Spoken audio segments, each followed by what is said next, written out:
Well, the skull was found during excavations in 1901 by Charlson, who was an antiquary who excavated the whole of the Cuween passage tomb. Well, this skull can tell us an amazing story about the people of Neolithic Orkney.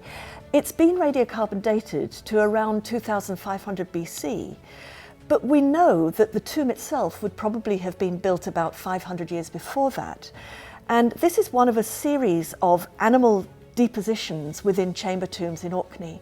And it's been suggested that perhaps these animals had a totemic significance, that the people were calling themselves, all right, we are the people of the dog. And so they would place dog remains in the tombs of their distant ancestors. Dogs, they have a special place in our heart. They mean something to many, many people nowadays. And I think it's very easy to imagine what life was like. These would have been the faithful companions of the Neolithic farmers in Orkney.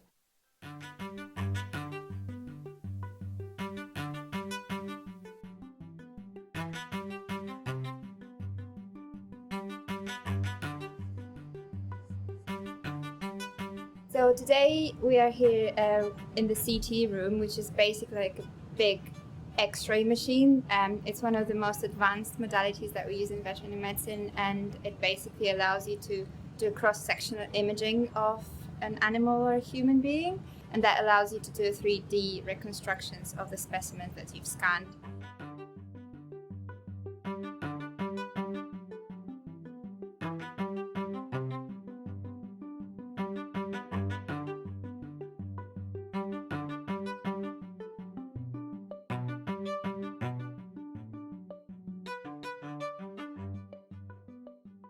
I got a 3D print from CT data of the original skull. That needed a few bits of reconstruction. So the missing pieces were fixed with an epoxy putty, and then the mandible, which was missing, was estimated from doing some morphological comparisons to other skulls of dog breeds with similar morphology.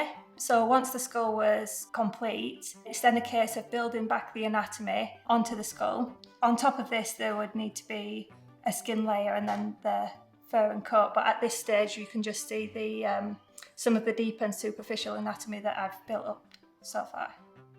As the musculature starts to build up and you start to see the shape and form of the animal in front of you, I think it's when you get the eyes in and you start to see something looking back at you that you really get that sense of a living animal.